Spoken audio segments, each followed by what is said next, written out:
Aisha, kamdaushige. Lainana nomu nomu gi sum henjala. Matau karamna magi mafamne lapthokani. Adubu nungshithoi se aigi oidaba sungya yade. Ngasayda saloni na sangraga loidri jala hausi phawba. To amuk tawrameba aine hek khanbaga. Magi mathanda wakhan khanbise. Khallibo wakhan sisu ataigi oiramoi dawribani. Nungshithoi gi wakhan soidana oiramdoini. Tawri se makput na kasu tan gasu thari. Aisha kamdaushige. Answer je paktaw yadene. Matau karamna magi mafamda nungshi haina phongdokani.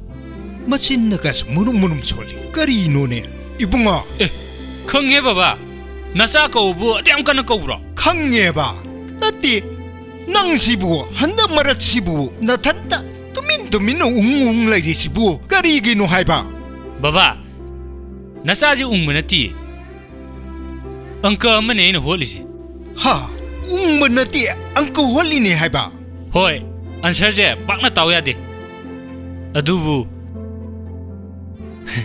answer amadi phangbagum tor hey nangi answer adu ada lairi nang bunga sai da ki chalon ba sangrin ne na changi banatra haiba hoi cha budi nga sai lore baba cha di thak tra ju yai ne na cha na holi ba angka jini ne marudi nangi angka dubu kayam lu ba angka no haiba baba nungshithoi je aigi oidaba sungya yadaba ne baba oh nangi sidi nungshithoi gi angka oira hoi baba nasa se wakhan makhan khalle nungshithoi gi maramda indomcha da hairuba matamda indomcha ne yara kadaba su leitre hoi ne madusu yam sumgrabo wafamni nungshithoi gi matang da pallubada ne nanomcha na sungya yarakti indomcha de hai gi mini kaino ina khunba khaktane maga sanga tawningi ba nungshithoi di lairaba machani na hairuba da kaishu yaroi adubu manadi lainagi matangda sum haiduna telai lainagi matang hoine lainagi mamaduna nandom chada tatana nangi maramda hangduna telai hai indom chada aigi maramda amona hangadi ai je aruba laina amna re sidore na haigo hai dine nangbo icha si nang khaktani ne baba lainagi wai se to asi nungshithoi je kamai tawsa haban hai ai na khangnaruba sunati nang na mo aingonda hangai sibu nandom chana su mating pangu haibada yaga to su leitre as kamai tawdoi ba baba yam lu selakhinu mangonda nungsi haibadu budi ichi sina hairagene hayeng yaraktra kamai tawdoino ba hoine madu su sumine nangi si apamba nu pisu lawda be yada ba aw namdane hekta lawrage sine ba hoi baba nungshithoi do ai am paame ba namong nupi do haiba chapiro ba mayum do ai takserage ba baba na haidredi nasaji upayam legada mandre idom sa inga leina hairei baba phamsibo aruba leina amana mani thoi bu naraba aibo isi kai dogdoina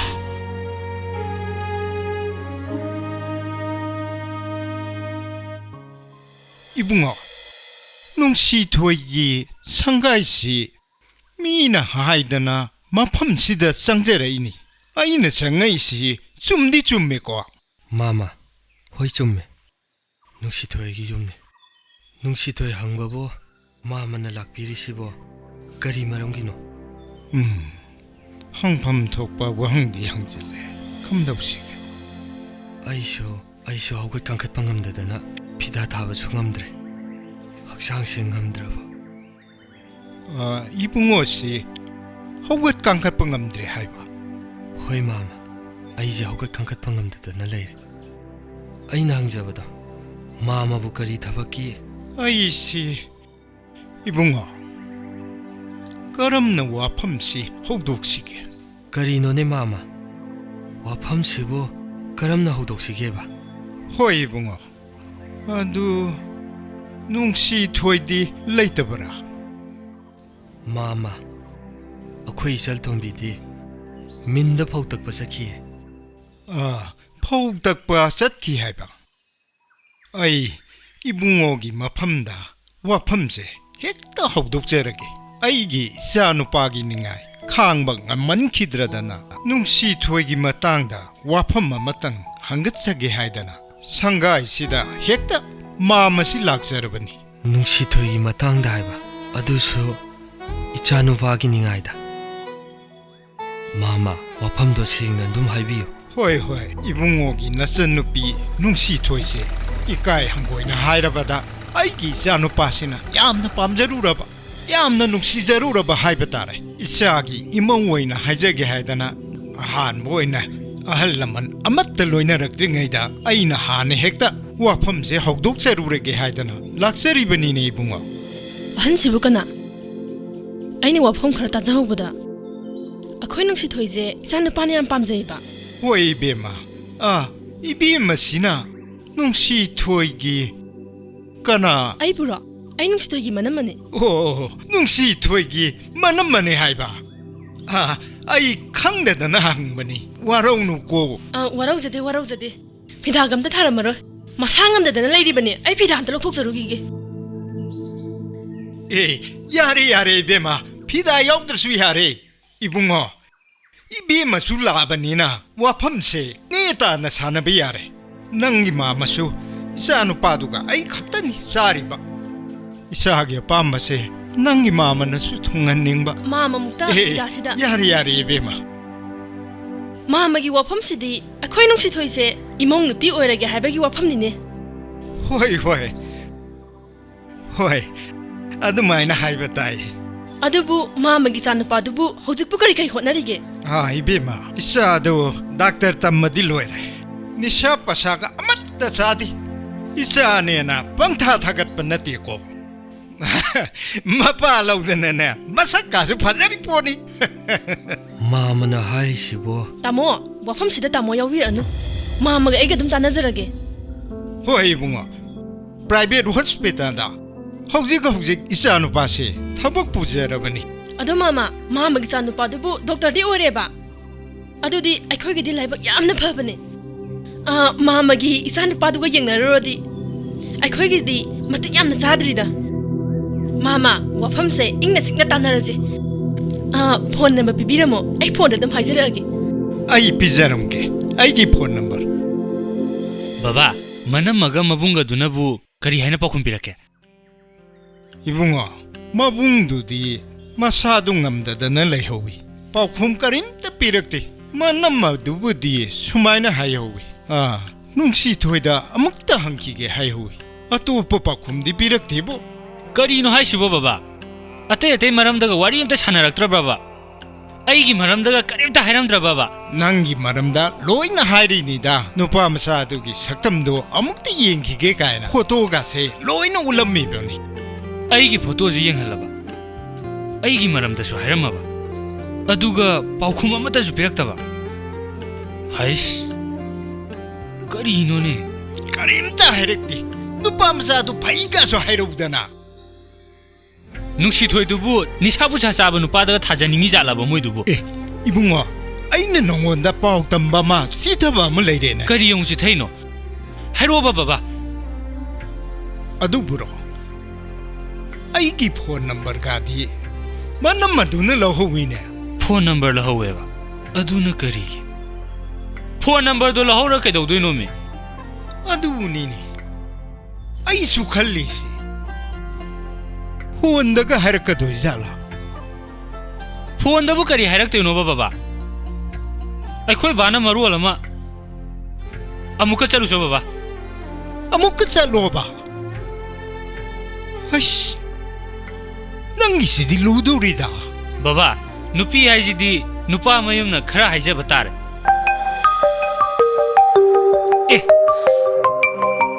laina ani ne baba Roidai ibunga mingonda su haijadaba nangbusu yamna pamjaba laina boina dum laura sida baba oina lauro karino baba na haidubo नचा साउनिंगनाबो थबक तोरकनु को who चारा सिजगिजनी फागी तौबनीने हे नंबो अदु माइना नसिन नखाद पनगनुने तो हुइदे हायरमक्तदा हे अमुक्त पायो hello मनिथोय अइना तारिबा पाउसिबु चुम्ब्रो नंबु Aruba लेना अमा नारे हाइसे असेंब्राबा कमाइना तोरिनो करी उइने ngamjinoba होय ऐसे अथुबदा मपालोमदा लायेंग बचकदोर अदुबु करी लेना रोबा नंगना नारिदो अमता हाइरोबा अइ खंगनिंगेबा इचिलसिना अइगी लेनासे हाइनिंग्द्रेदा लेना ऐसे कंडीशन खरा लुरे इसिनसिना हाइनिंग्द्रेबा अइंगोंददी असेंबुदो हाइबि याइदना से अमुतदी असेंबुदो हाइबियो हयेंग अइगी हक्चांगसे खरा कंखला कांदा फोन तोरागे हक्चांगसे यामना सोक्थरे अइ थम्मगे को हक्चांग सोक्थरे थम्मगे हाइबा होय होय थम्मु सीना फत्र बाबा इंदोम चाना हाइजल माले ऐसे अरुबा लेनाना नादुना लेरेना होय खंगद्रेदा अइना तौतोसे इबेमा नंदोमसा इंगा लेना हारिदो असेंबो वाफम ओइरमे अदुबु इमा माना मपालमदा लायेंग बचत्रिंगाइदा नुसिथोइबु हौदना मोइदमदा सत्लुसि इमा होय नुसिथोइदो ngahak laitana makoida tabak suba satlibanina नुसिथोइदो हौरगा चलोरासि हेलो मामा आई लैरांगने हाइबा होय मामा नुसिथोइगी मनम मदुने ओ नुंगसिथोइगी मनम मने हाइबा हे बेमा आइसु नोइदे लाकेना तौरमिनिने इसा नुपाना चलो हाइदना इबेमना फोन तौरपा याम फरे नहान अइना हाइजबो वाफमदुबु वाफमदुगी ओरदी अइना मामादा फोन तौजरके हाइजरिदुदी अदुदा पाउखुम ममतंग अदो मामागा अइगी उनदबदि यारोय वाफमदुगी मतंगदा इबेमना अपामबदु हाइबियु अदो मामा उनबसे युमददी उनरगुमसे अइ मफम मा हाइजरगी मामादा अइना युमदा उनरगुमसे हारिसे पुनमक ngai paknabani lakliba ningdokabasida rims gate ki opposite sakigi hotel haine hek thangbiyo aduda unarase aina mamada su mafam khatam ning bulaiba unabase mamaga aiga khatam unagadabani ko इबेमगा अइगदंग उनगदबुने हाइबा su mama khaktalakbi यानी अइ लाक्चरगे mama पुनमक phanabani ko aina haijarise होय yumdadi wafumdu tanabada kya nungaroidaba aina haiba mafamda oin unarase होय अइ लाक्चगे इबेमना खरा यानब सिनबिदबे यादेको नुपी मचादो yanaba punama aina sinduini होय अइ लाक्चगे hoy mama thamage mama बाबा करी मरमगिनो मनम मदुना मयुमदुदा लाओ हाइदबा मखै अतोप मफमदा उनजेन हाइरैसे अदुनी अइसु वखलसी खंजानरिबनी करी मरमगिनो हाइदना अदुबु फरे बाबा हाइरिबा मफमदुदा बाबादी अमतंग चटपियु अइ बुद्धि चलुरगे मनमसे कइनोमदी तौबो माने हानसु नंदोम चाइंगा लेना हाइरितुनी फरे अइ बुद्धि चलुरगे इबेमना हाइबदुबु लाक्तरे hoy mama lairiba imungi phibam sidane aina mamada senphamje haijarise mabung sisu phibam sadana leire imung se aina punama puri bane अदुसु सुमिने बेमा mabung se yana bhotna bada sen khra sang ni mama खोइद लोइन पुथो हाइरिने मागिसे होइदा अइसु इसागी निंगब थुंगनब होनबदा सिनबा ताबनी hoy mama aina haijari basida mama na yana basinbiraba nungshithoidi namong na piwene phange नंगना हौजी खाइबदुबु लाक्तरे hoy laktare tamona yam hena luna khanjale se kari ginoba luhongbada changgadaba sen aina loi puthokani Leira masida ichal tombigi apam pamda pakhum amata pidabasine aina wakhalse charangnarisi karino magi apam pamda pakhumaba mathong man khangdaba nupa kyanasu lambida koitan thanarabane jugo sadaba nupa amra thumuro akoi punam waminna duribane punam magi phanabane sinduise masida magi pakhungai bagi mathau tade tamo akhoina siliba nupa sidagi hena kadai dagi ehenme matik chabana mana phangduise magi de marai ba yamna phagrasani nupa dugi imungdo aikhoge yengnarogadi yamna khetnare madudani aina wakhalse charangnarisi aigi oriba pipamsiga aise prok saeba tamoge dugi pakhumduda aina phana basilane tamoda kya haigre khangde ahanduda aida yare na haigrani nachan bisna aigi mai sa phulaba aina kaidogi haisini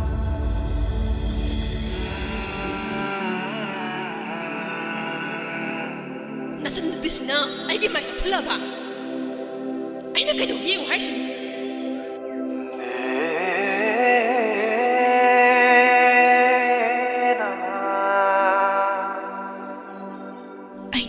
ꯗꯧꯔꯤꯕ ꯈꯣꯡꯊꯥꯡꯁꯦ ꯀꯔꯝꯕ ꯃꯥꯏꯀꯩꯗ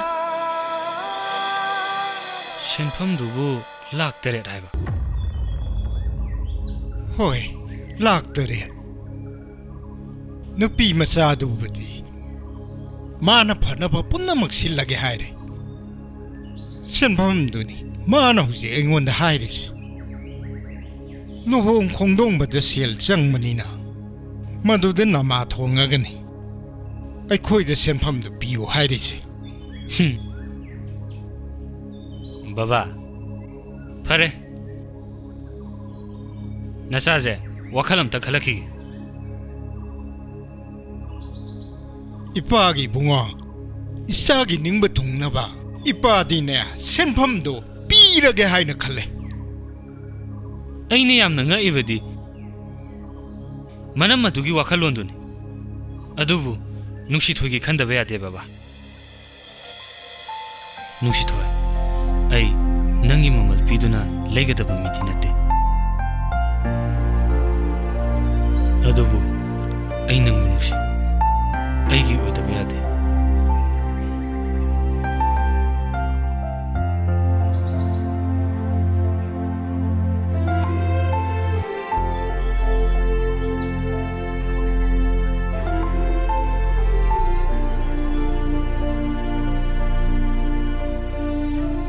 Baba, nasase, kan baya bakale. Isagi apamba do ipada hayo.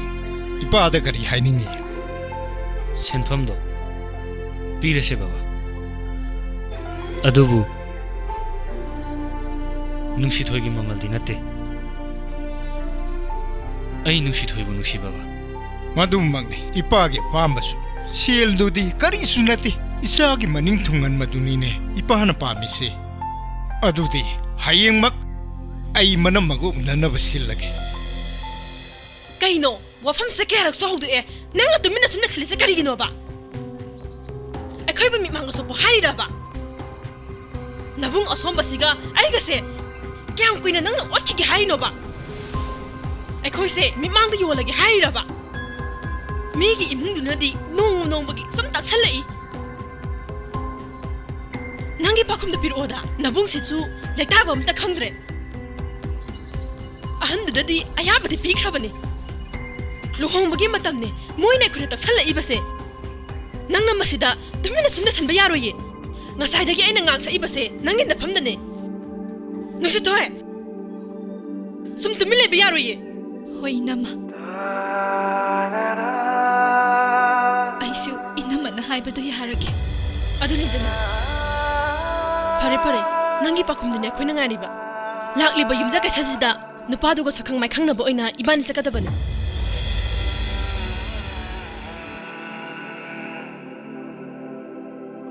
ahan dadi ayaba de pikra bani luhong bagi matam ne moine khure tak sala ibase aisu inama na haibadu yarake aduni dana pare nangi pakum dine khoina ngari ba lakli ba yumja ka sajida ꯅꯨꯄꯥꯗꯨꯒ ꯁꯛꯈꯪ ꯃꯥꯏꯈꯪꯅꯕ ꯑꯣꯏꯅ 이반이 ꯆꯠꯀꯗꯕ ꯅꯨꯄꯥꯗꯨꯒ ꯁꯛꯈꯪ ꯃꯥꯏꯈꯪꯅꯕ ꯑꯣꯏꯅ 이반이 ꯆꯠꯀꯗꯕ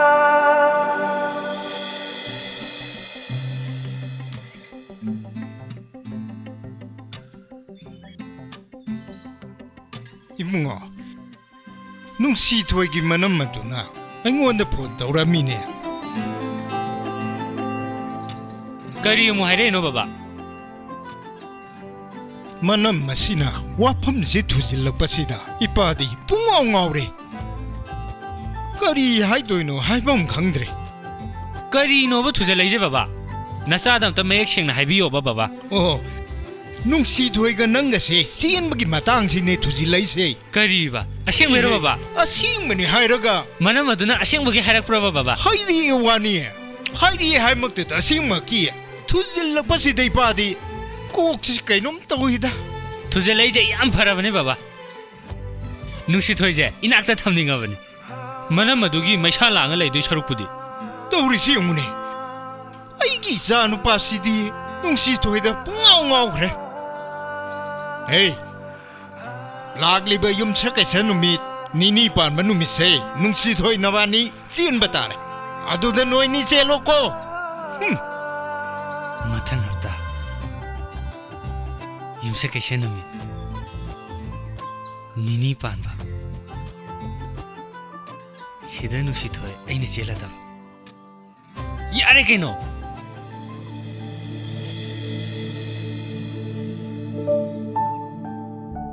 이탄다 가마농시다 이나만 아이몬다 타우리세 가리노 가나하마 다슬라이테 아이나 타우도이시부 가리노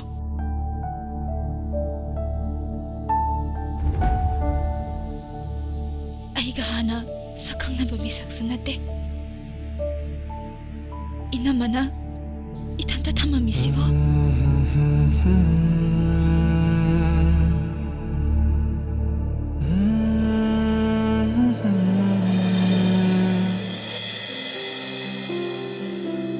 ꯂꯥꯛꯇꯔꯤ ꯂꯥꯏꯔꯤ ꯏꯄꯥ ꯏꯆꯥ ꯆꯦꯟꯗꯅꯤ ꯄꯨꯂꯞ ꯆꯪꯗꯣꯏꯁꯦ ꯀꯝꯗꯧꯔꯕꯅꯤ ꯑꯩꯗꯤ ꯏꯄꯥꯗ ꯄꯥꯈꯠꯂꯤꯗ ꯇꯧꯔꯤꯁꯦ 마마 이베마 깜놀래 마마 봄나마 아이나 파나바 실람마버네 마만 하이바 룸도 어디다 아이코이 뭉시토이도 아이나 탐맘라버네 누피 마사하두나 무 우라옥 타라옥다나 라이카이시 뿜닌닐레디 깜노와 마마 까리마다 징나비로노 아이코이 뭉시토이나 아두금마 타바 까림다 타우로 미운 타운시 까이노미 타우타위다 낭기 마마시 마마 미훈도 바타비로 나한부디 애드반스 어홈비레 아와트 락 머리두나 깜다와 이베마 라오 낭기 락 머리두디네 혹적막 삐라게 낭기 가리두다 ngahaktan 비행법 썸민나루시다나 비행법 하이바 야이 마마 아이 감당네 가리 아이나 타우도이시보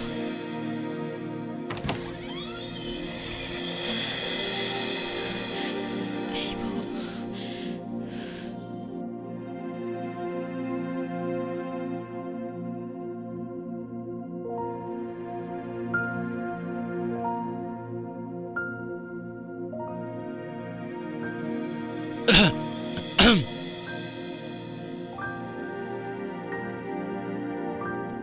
ꯄꯪꯇꯛ ꯃꯁꯛꯁꯦ ꯀꯌꯥꯗ ꯅꯨꯡꯁꯤꯔꯤꯕ ꯅꯨꯡꯁꯤꯊꯣꯏꯁꯦ ꯑꯩꯒꯤ ꯑꯣꯏꯗꯣꯏꯔꯣ ꯇꯥꯟꯖꯥꯁꯤꯗ ꯈꯅꯥꯎꯁꯤꯅ ꯃꯔꯣꯜ ꯑꯃ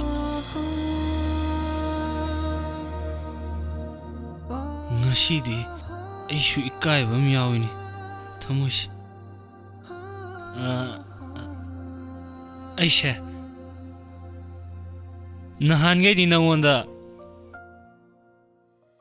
와세 깐나 깐나강만 건젤시디 아이나 나타기보고 ngasi디 ikai ba miawin 많이 되게 건젤가 naming phau kongam de da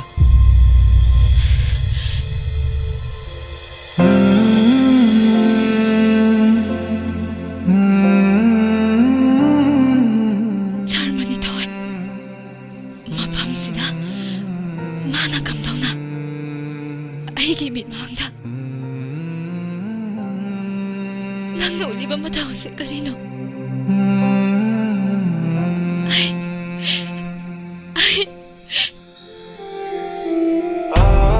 ꯑꯩꯒꯤ ꯄꯨꯟꯁꯤꯁꯦ ꯌꯥꯝꯅ ꯋꯥꯔꯦ.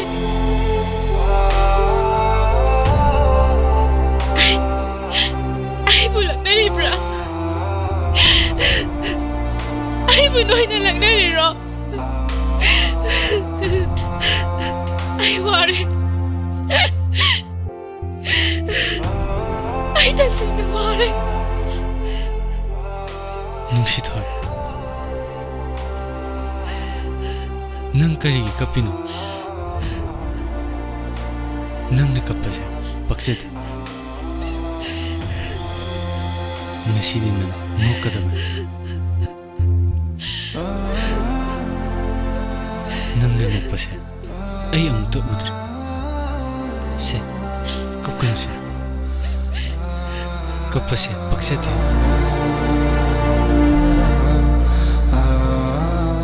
ꯉꯁꯤꯗꯒꯤꯗꯤ ꯅꯪꯕꯨ ꯏꯅꯥꯛꯇ ꯂꯦꯡꯗꯅ ꯊꯝꯒꯗꯕꯅꯤ. ꯀꯞꯀꯅꯨꯁꯦ.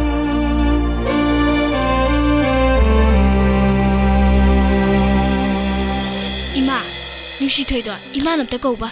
ꯍꯣꯏ ꯍꯣꯏ ꯍꯣꯏ. 이마 ꯀꯧꯒꯦ, 이마 ꯀꯧꯒꯦ. ꯅꯨꯡꯁꯤꯊꯣꯏ, ꯅꯨꯡꯁꯤꯊꯣꯏ. ꯇꯥꯗꯦꯅꯦ ꯏꯕꯦꯝꯃ. ꯅꯨꯡꯁꯤꯊꯣꯏ. ꯇꯥꯔꯦ ꯏꯅꯦ.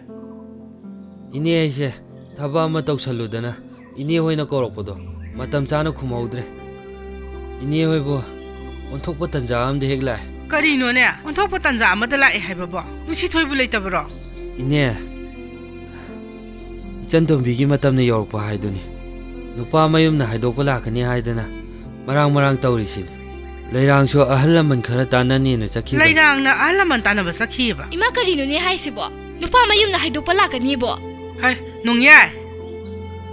ꯅꯪꯅ ꯍꯥꯏꯔꯤꯁꯤꯕꯨ ꯅꯨꯡꯁꯤꯊꯣꯏꯗꯨ ꯆꯦꯟꯈ꯭ꯔꯦ ꯍꯥꯏꯔꯤꯔꯣ?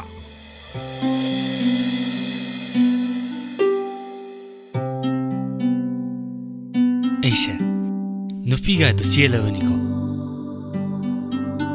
ꯑꯗꯨꯁꯨ ꯅꯨꯡꯁꯤꯊꯣꯏ. 이샤나부 다제데. ꯑꯩꯅ ꯅꯨꯡꯁꯤꯊꯣꯏꯁꯦ ꯄꯪꯅꯨꯡꯗ ꯅꯨꯡꯁꯤꯔꯤꯁꯦ ꯀꯩꯒꯤꯅꯣꯕ?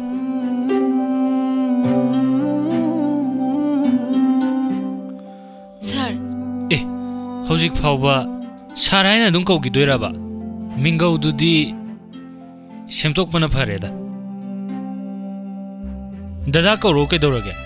ꯁꯦ, ꯑꯝꯇ ꯀꯧꯔꯣꯁꯦ. ꯁꯨꯝ ꯈꯪꯒꯧꯒꯧꯕꯗꯤ ꯀꯥꯏꯕ. ꯑꯗꯣ ꯆꯥꯗꯣ ꯑꯩ ꯂꯣꯜꯂꯒꯦ ꯗꯗꯥ. ꯊꯃꯣꯏꯁꯤ ꯀꯩꯅꯣꯝ ꯇꯧꯈ꯭ꯔꯦ. ꯗꯗꯥ ꯍꯥꯏꯕ. ꯅꯨꯡꯁꯤꯊꯣꯏ, ꯅꯪꯁꯦ ꯈꯪꯅꯨꯡ ꯅꯨꯡꯁꯤꯈꯠꯂꯦꯕꯣ. ꯐꯥꯒꯤꯒꯁꯨ ꯌꯥꯝ ꯍꯩꯔꯝꯃꯤꯖꯥꯠꯅꯤꯅꯦ. ꯅꯍꯥꯟꯒꯩꯅ ꯕꯦꯠꯀꯤ ꯁꯛꯂꯣꯟ ꯂꯧꯔꯒ ꯇꯥꯅꯨꯡꯌꯥꯏ. 누시토이도ꯊꯕꯛ ꯑꯃ ꯆꯠꯃꯤꯟꯅꯒꯦꯅ ꯍꯧꯕ ꯂꯥꯛꯏꯅꯦ.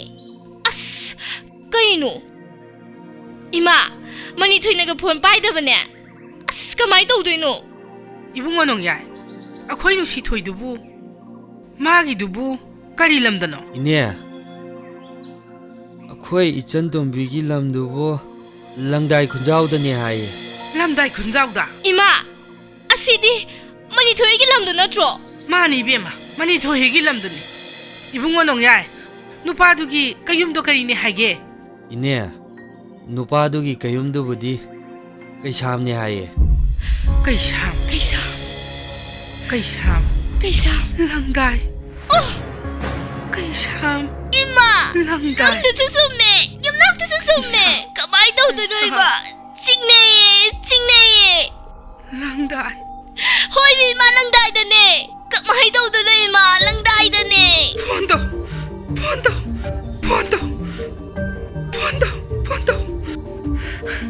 에이, 얌 찡나리에보. 이bungo 농야이, 누파두기 머밍가디 칸브라. 이네, 누파 마자두기 머밍 마타가디 머무타나 칸드리에. 누파 마자두부디 얌 파이. 독터니 하이. 하, 독터니 하이. 춤매. 이마 이비야는 뭐 춤매미 독터니 ꯀꯥꯏꯗꯦꯃꯦ डॉक्टर ने आये चुम्मे डॉक्टर ने आये आई प्रोक चाहे चुम्मे आई लेना के फोन नहीं ने पाइरोनो को पाइरोनो हाइसिने पायरुनोबा पाइरोनो नुंगशिथोय मसी से हंजन फोन तौसलानी आई नुपी चेलेना अमता हाइख्रगेबा होय हाइख्रो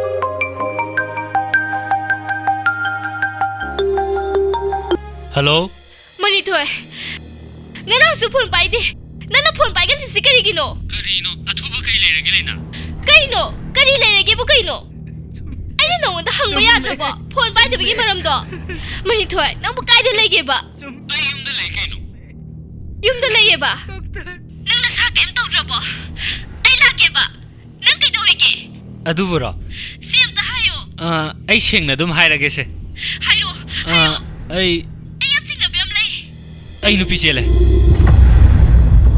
nupi chele ba आओ आई नुपी चेले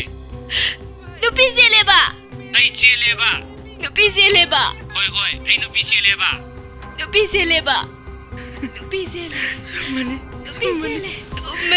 Chumme ima लंगाई खुंदे की zone chumme nupi chele ima chumme तोरिस manithoi nang ai ki kem ta khandrabo करिनो नंग हाइदुबो nang ai bu nungsidraba natro हौजिग अदुगी मतम हेंग्रेसे ai thadok tu sali kai gino manithoi ibani se haina singnarabani nangbo लेना नंग आइगा नुसिनग्रबो karino manithoi nang hari अहल लमन खंगनान बतंगाइरी nang kai ga nungsinna हाइना बतंगाइरी नंग याम हेंजे लैदु कइगिनो unaba ka chali dudi manithoi याम हेंजे ले नंग आई याम हेना दे मतुंग मनाव फोन तौरानु manithoi adu mana haino ala manaina singnari do तोरिस ibani thunaraba natro nang na sili bu nupi tubu kanai da ino kanana masak tao masa tu padat ke hayo ingon da hayo mana nang na nam na sense lai ra ba nupi na masak tao नंग ना मसक खंगवा मीने में ai na masak khangma mi ne ba नुसिथोय ने nushi to ye ba हाय करम मनुष्य थोइनो karamba nushi to ino नोइदा थबक सुबा नुसिथोय दो ha akhoi nushi to do kamai na no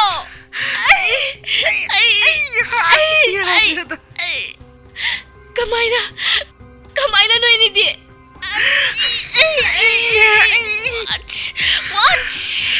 What discipline?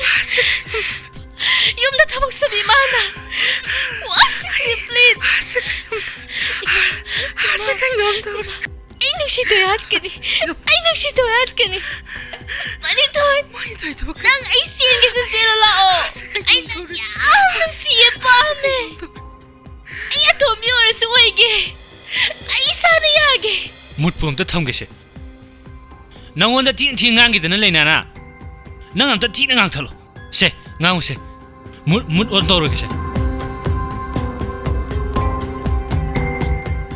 Hello. Ay mo kami bro. Nugsitoy ni. Ay gi ipuroy bada phone daw bira ano. Kaino som na ikay ba so am khang risibo. ngang Nupi chile haris matada nang naningay daw na lay dubo. Thamage. Sini dana. Kamgre. Minay mana phone thamgre. Ayam cha Ay no bimana. Isa ni phone thangriba. Oh no, masidani ay ha se broken hoise. इने जुम से थौदोक थोइबनी जुम दोइना हनबिरो नातंग लेरदी अहल लमनसु लानी Yaren तहन बिग्रो नसक सिंदो यिंद्रे मीना असेना खमा Malini isa si ju sak na tawri nei matham moi se Ay kage. ꯑꯩꯈꯣꯏꯁꯦ ꯌꯥꯝ ꯆꯥꯛ ꯇꯧꯕꯅꯦꯕ ꯇꯥꯅꯨꯡꯌꯥ ꯇꯥꯅꯨꯡꯌꯥ ꯑꯩ ꯈꯪꯉꯦꯕ ꯆꯠꯂꯒꯦꯕ ꯇꯥꯅꯨꯡꯌꯥ 이사부 자신 라오 이사제 타모이 가이드나 떠오르니 라오 라오 라오 이마 타모이스 뽑아 감드레 이마 타모이스 뽑아 감드레 이마 타모이스 뽑아 감드레 타박 수비 많아 이건다 너희 눅시토이도 이나 땅 틸러가 하트니 하이시니 라오 타모이스 뽑아 감드레 미나이도 타모이스 뽑아 감드레 이마 이마 자기 분시세 아와리 이마 나사 강원 감드레 이마 ꯅꯪꯁꯦ ꯗꯥꯛꯇꯔ ꯃꯅꯤꯊꯣꯏꯒꯤ ꯂꯣꯏꯅꯕꯤ ꯅꯠꯇ꯭ꯔꯣ? ꯑꯁꯦꯡꯕꯒꯤꯔꯥ? ꯑꯁꯦꯡꯕꯒꯤꯅꯤ. ꯑꯩꯒꯤ ꯑꯃꯠꯇ ꯉꯥꯏꯔꯕꯤ ꯑꯩꯒꯤ ꯅꯨꯡꯁꯤꯊꯣꯏꯅꯤ.